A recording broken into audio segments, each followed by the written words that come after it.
Buddy, and welcome to another edition of Tigers Daily in partnership with the Pan Arch Network. Welcome to August 1st, 2026. Happy Saturday, everybody. I hope your weekend's gotten off to a great start. I know it has for the Tigers with a big win. We'll talk about that in a moment. Before we get started, again, a reminder for those of you that have not subscribed, we invite you to do so here on Tigers Daily. If you're checking us out for the first time or again, just watching us from time to time, we'd love to have you hit that subscribe button.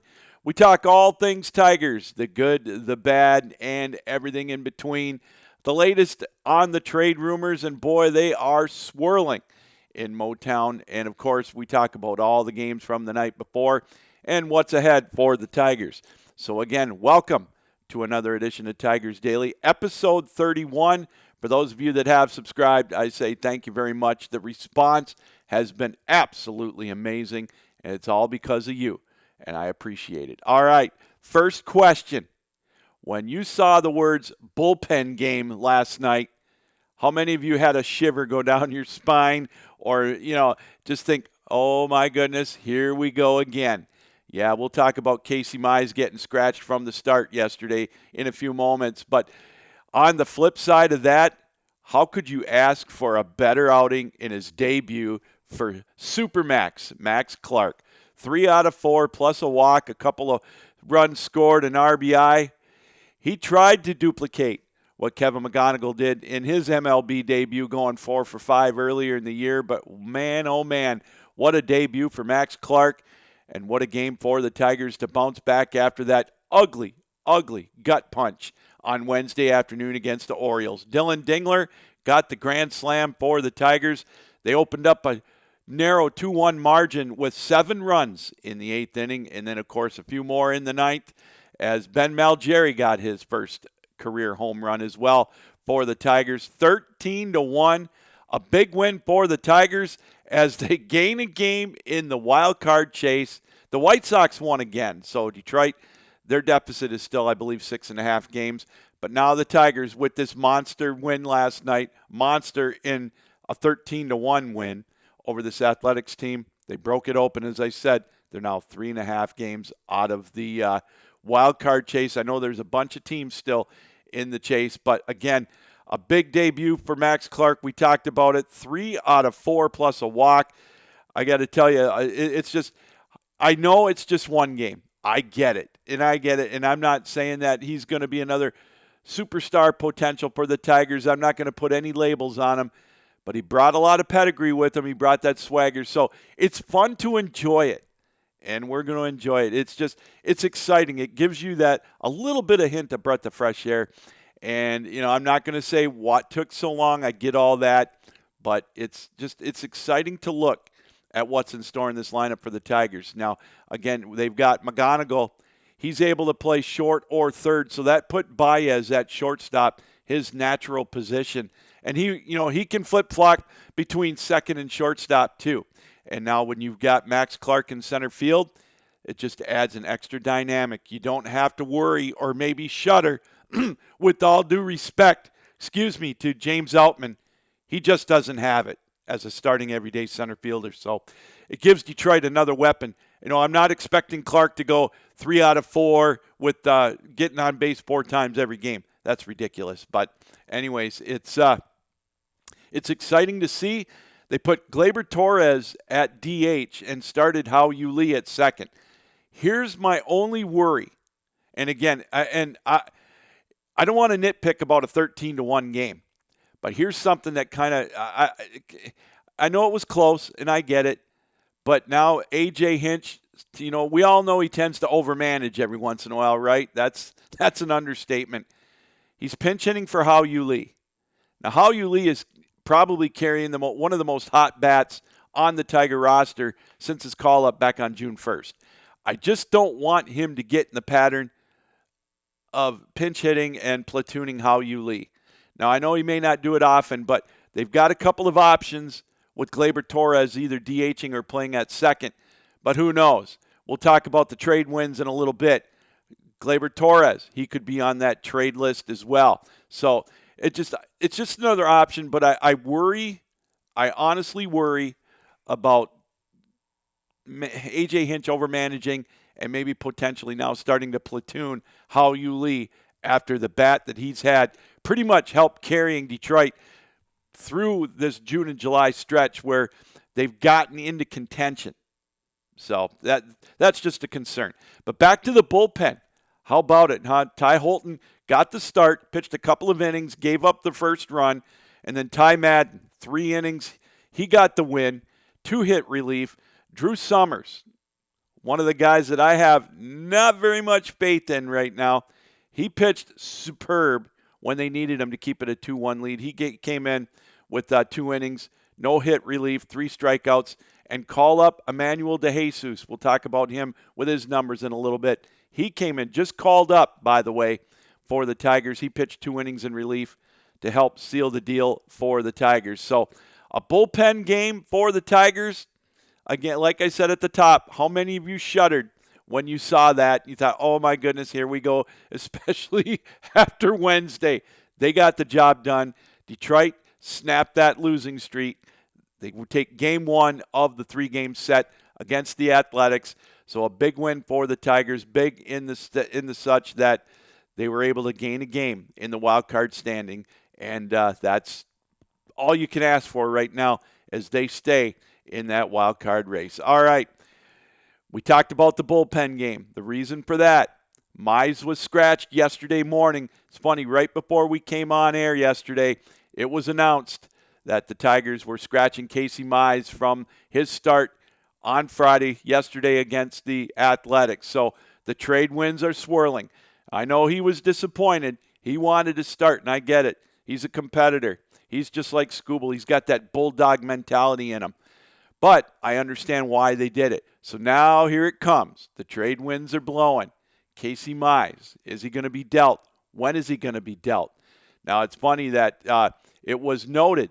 If you look at the schedule in the future, and we can talk about that a little bit later perhaps, Skubal was supposed to pitch Thursday against the Seattle Mariners in the finale of that 3-game set in Seattle.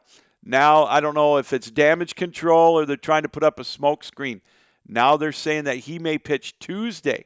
He got bumped up. I don't know if I buy that. But you know what? Who knows what's going on right now, right? It's speculation time. Trade deadline is upon us at 11 o'clock on Saturday morning. That means it's just 2 days and change, 55 hours to the deadline. So regardless, we're 2 days away from the trade deadline. So his name's brought up. He's going to be right there with Skubal now on top as the probably the number 1 and number 2 trade targets. But that being said, here's a crazy scenario. And it was kind of touched on by some of the comments in the last couple of days. And I know this might be a pipe dream and a wish. You know, we all want the Tigers to win, right? But here's a question. What if Casey Mize is the first one dealt and Scott Harris just doesn't get Skubal moved because his asking price is too steep? What if the Dodgers or the Brewers or whoever don't want to give that top priority prospect or an everyday starter or whatever in return for Skubal, and they can get less of a package for another starting pitcher like Mize? What if Detroit ends up keeping Skubal and deals Mize? Wouldn't that be a flip to the scenario? It's something you got to think about. They're only 3.5 games out of a wild card, so they're not totally out of it. I know they got to jump teams. So, again, it just puts Scott Harris and the Tigers in that just odd scenario. So that's just something to think about when it comes to Casey Mize, Tarek Skubal, and everybody else that's supposedly on the trade block for the Tigers. Now, another name that got brought up yesterday as well and this morning is Kenley Jansen. Now, I know he's been middling at best for the Tigers this year in the bullpen. He's looked stronger as of late, but if you look at some of the teams that need bullpen help almost as bad as the Tigers that are in contention, one to keep an eye on are the Chicago Cubs. Their save percentage right now is just a hair better than Detroit. They're in contention for a playoff spot. They're trying to make a push. I know they're looking for bullpen help and starting pitching help. I know they're linked to potentially Casey Mize as well. So keep an eye on Kenley Jansen maybe being dealt at the deadline. And you know what? Here's an opportunity again for Detroit, maybe to deal Casey Mize to a team like the Braves, who have a couple of closers right now, both over 20 saves. So that's a scenario we touched on yesterday, but that's one that I'm keeping an eye on. I know the Braves are rumored to be a player in the Tarek Skubal sweepstakes. So again, these are just scenarios. And, there's a million of them out there. I totally get it. A million scenarios, but those are a couple to keep an eye on as well. And another name, we touched on it yesterday, and it's starting to gain steam a little bit, Gleyber Torres. Again, he was the DH last night. Detroit with options now in the infield. But watch Gleyber Torres' name. He's been linked to a potential trade to the Boston Red Sox. They made a trade earlier in the week, and that trade chip, I can't remember his name, escapes me off the top of my head, but he got injured. I think he broke his hand. So it's been linked now that Torres might be a target. I know the Red Sox wanted him in the offseason. He was he was on their wish list, but Detroit was able to re-sign him. But now with the deadline, they may look to move him, and the Red Sox might be a trade partner there. Not sure if Detroit would try to do that to help a team that's ahead of them in the standings, but that's out there. So we got to talk about it at least, right? So then, again, this is a unique situation for the Tigers. They could be buyers and sellers. I still think that they could do both and maintain an opportunity. And it's fascinating to me that they're in this position, especially after the rough few days they had against Kansas City and Baltimore. They're still in the hunt. Again, two ways to look at it. They could have, I know if you're the pessimist and the one that looks at the half-empty cup, with all those losses, they could be at the top of the wild card standings. But if you're looking at it with the glass half full, they're still there with plenty of time left, and that's indeed what they are. So just some things to keep in mind for the Tigers at the trade deadline. So many scenarios. Trying to keep up with all of them is crazy, but it's fun, and that's what we like to do here with our banner on Tigers Daily, right? Okay, injury updates. Matt Vierling, it was funny, it was speculated whether he was going to go on the injured list or not yesterday. They were trying to figure out what they were going to do when they called up Max Clark. Well, Vierling was spotted in Florida yesterday morning at an airport or whatever. Well, he's going on the IL. He went on the IL, I should say, yesterday with an abductor strain, so he'll be out at least 10 days, retroactive to last Wednesday with that injury. Here's one, though. Will Vest, he had elbow surgery already this week, and he's going in next week for hip surgery. So he's done. He's done for the rest of the year and probably, potentially for his Tigers career. That's just speculation, but he's done with the hip surgery coming up and the elbow surgery that he just had. Now, again, one wonders, we knew he was injured before that, but if the hip was giving him issue earlier in the year, now he did well for the Tigers last year, no doubt about it. And he just, this year he was A.J. Hinch's eighth inning go-to guy when he just didn't have it. So I don't know. It's so it's sad to see anybody get put on the DL and then have a surgery like that. Now multiple surgeries that with Will Vest. So our prayers go out to him. Hopefully he can get well soon. Hard to say when he'll be back with an injury like that and surgeries like that. It could affect him into next year. So who knows if his time with the Tigers is done, especially after 2026. So again, the injury list there, the Wenzel Perez, he started a rehab assignment yesterday. So his progress is getting better. That orbital injury he suffered in that freak accident with the weight band earlier back in June. So it's good to see Perez getting back on track. We'll see how long that goes, and we'll see if they bring him back to the Tigers in August. So I know his bats obviously weren't the greatest for the Tigers, but that's an injury update on him.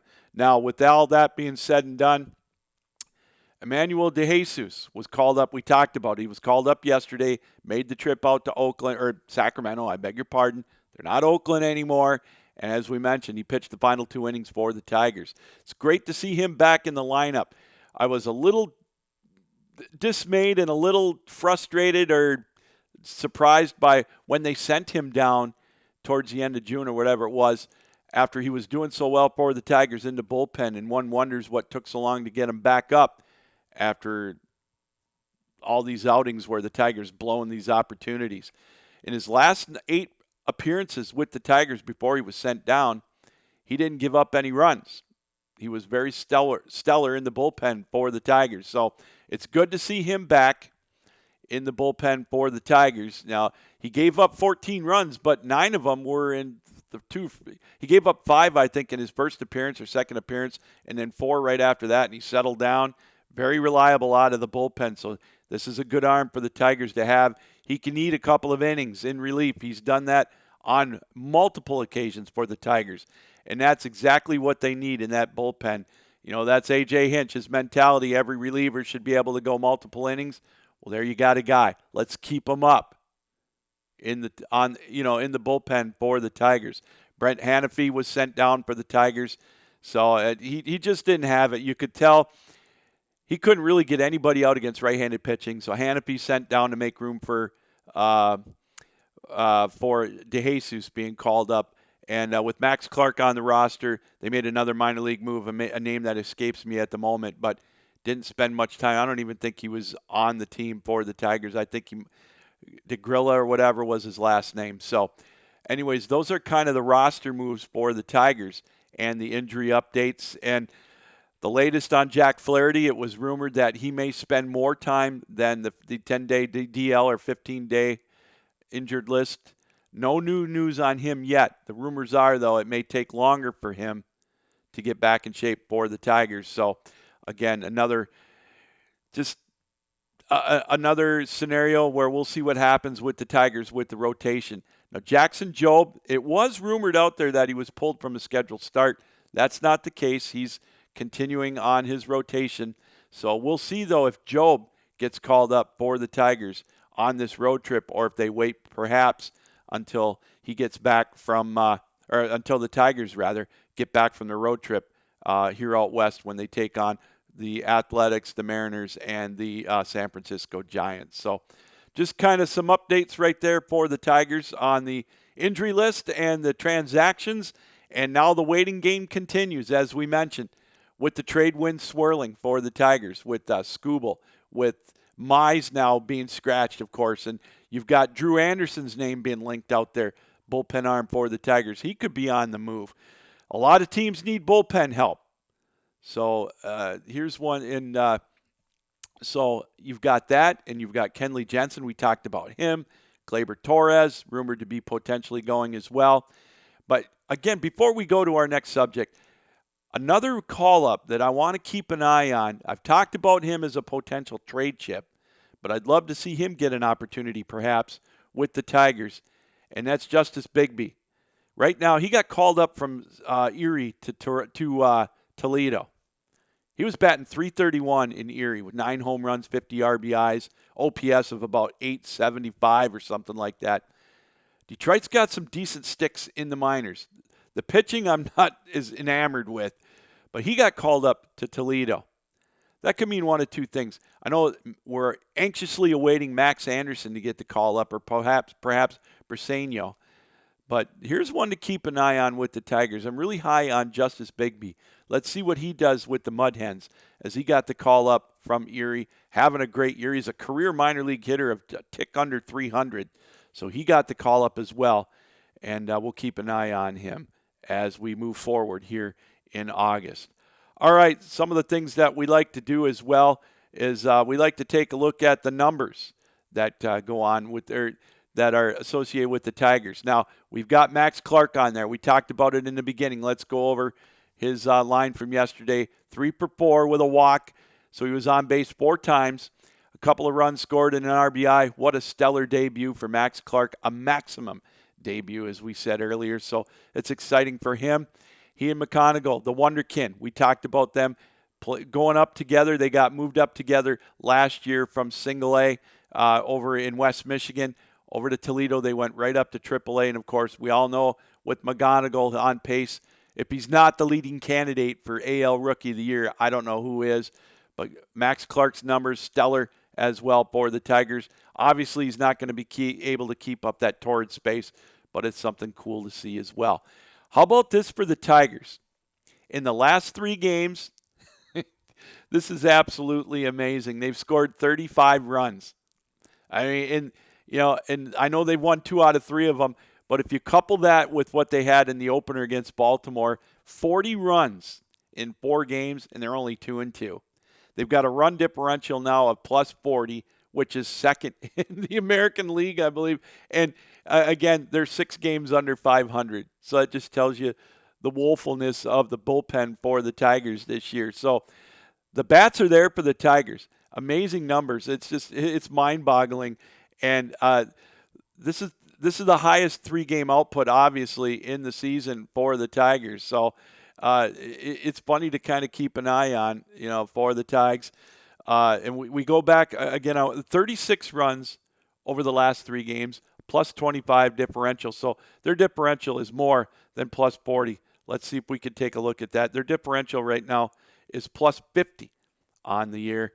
And indeed, that is 3rd in the American League behind the Boston Red Sox and the New York Yankees. So, again, that's or at 4th, rather. Tampa Bay joins that list. I'm sorry, I got misquoted on the run differential, but the last 3 games, they are at plus 25. Absolutely amazing. All right, let's take a look at Major League Baseball with the standings right now in the American League. The wild card standings are the important ones for the Tigers. They are 3.5 games out of a wild card. The New York Yankees have the top spot. Then they've got a big lead there. Boston now with that second wild card spot. They won again. Minnesota has caught Cleveland. The Guardians and the Twins now are tied for that final wild card spot. Texas a half game back. Baltimore a game and a half back. Seattle 3 back. And, of course, the Tigers at 3.5. And the Blue Jays are 4.5. That ever-changing American League West, now the Houston Astros have the top spot in the division there with a record of 56 and 55. They're a half game up on the Rangers, but they keep flip-flopping. But the important stat for the Tigers right now, I know they've got 4 teams plus the Twins, so 5 teams. They've got a leapfrog to get that stop, but they're within shouting distance, 3.5 out. Crazy as it is, they're in 4th place in the American League Central. So still an opportunity there, 6.5 out. The White Sox keep winning, probably one of the surprise teams right now, if not the surprise team in Major League Baseball. All right, some of the things we like to do also on a daily basis is we're going to take a look at some of your comments.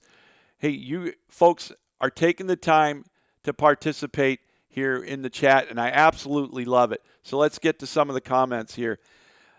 Mr. Charlie Adventurer, 1133, talking about management. I'm thinking management in the front office has their you-know-what's up there, you-know-where. So just laugh his ass off. So we like Mr. Charlie Adventurer for taking time out to be with us. About Higgins Lake Lover, 3658. Trade your best pitchers away and continue to watch the rebuild for another 30 years, which is why they won't make the playoffs next round, folks. And so I'm not sure on that one. Virtual Vernon, not real keen on the Tigers right now. Who cares? It means nothing. Trade Scooble already. Stop holding the franchise hostage. Mandy B32 just subscribed yesterday. Go Detroit Tigers. We want to thank you, Mandy, for jumping on board, and welcome to the Tigers Daily family. She thinks they're going to trade Scooble, Mize, and Torres in a 3-team package trade deal. We shall see what happens comes Monday. Yeah, the time is ticking on the trade deadline, that's for sure. And how about DJV 1855? They're showcasing Clark for an off-season trade. Now, wouldn't that be something? I'm not sure if I agree with that, but that would be something absolutely. And, of course, Clark, how about C62 Hopper? Clark has to be better than what we currently have, and those 2 losers they brought up from the Toledo, Malgeri and Altman. Well, Malgeri did get a home run. He got his first Major League home run, so I should have included that in the numbers segment. But he got his first Major League home run last night in the 9th inning to cap off that 13-1 win. So, CMU Chip shirt, that's right. I try to wear a different one. I've got my Tigers shirt, and it was brought to my attention. Try to stay with the Michigan theme, state of Michigan sports shirts. I'm going to try to do that. If I sneak in my Texas Longhorn shirt, I wear it because I like the color. That's it. I have no allegiance to the Texas Longhorns whatsoever besides the color of the shirt. Stuart Zach says, why not package Scooble and Mize? Then we'll get the best return from the Dodgers. And Randy France, Mr. Randy France, agrees with him wholeheartedly. The Tigers need a ton of things, but another outfielder is not high on their list. How about signing that Buster pitcher from Houston or giving JV all that money for a guy who was toast 2 years ago? Yeah, I know. It's that's the thing with the trading, and that's the thing when you trade for prospects. I get it. You just never know. And the Tigers' luck really with trading for prospects hasn't been the greatest, but it's such a crapshoot, especially in Major League Baseball. So, let's see, maybe a couple of more here. Rock and Roy 58. Miguel Cabrera should be hired as a hitting coach. The current hitting coach has never played in the majors and played 1 year in the minors. Many of the current Tigers have little plate discipline. And that's a good point right there. And I think I brought it up yesterday. And one of the questions that I had is, and to me, it looks like in the later innings, the Tigers are pressing more, trying to get it all back at once when it's a close game. Their discipline does go down a little bit. They're more free swinging. And I noticed that in the ninth inning, especially when they're maybe one run down or it's tied. You just got to keep what you're doing. Now, I know it's easy to skirt away from that mentally. You want to be the hero and try to win it. But you got to keep that discipline. And so that is a great that's a great question. That's a great point and a great topic by Rock and Roy 58. And let's see a couple of more here before we wrap it up. Frank Stanton Jr. says, we will be buyers, not sellers. And then don't worry about Harris. He's well paid. No, we won't get into that. We're not going to get politics into this one. Toby Castle thinks Torque and Carpenter need to go. And so those are just some of the comments. And again, we appreciate all the input and all the participation in Tigers Daily. Please keep up the comments. It's so much fun reading them back and forth. And you get ideas from them, and I love it. So again, thanks to you for taking time out to do that here on Tigers Daily. All right, that's going to do it. The trade deadline, 2 days away, 6 o'clock Monday. The time is ticking. We'll see what happens for the Tigers. We'll be updating them tomorrow as the trade deadline looms. Maybe we'll see if a move is made this morning or if it's made later on today or tonight. Who knows? Trade deadline is here, 6 o'clock Monday, as we said. All right, that's going to do it for this edition of Tigers Daily. Again, for those of you that haven't subscribed, we invite you to do so, and we would welcome you to our Tigers Daily family. And for those that have, keep up. We love the input. We invite you to keep doing it, as it's a lot of fun hearing from all of you. And like I said, I'm just a Tiger fan as well, bantering back and forth and hanging out with you Tiger fans as well. That's what it's all about here on Tigers Daily. All right, until tomorrow, Captain Lou saying keep your heads up, keep your sticks down, keep your feet moving, and as always, keep your minds open. So long.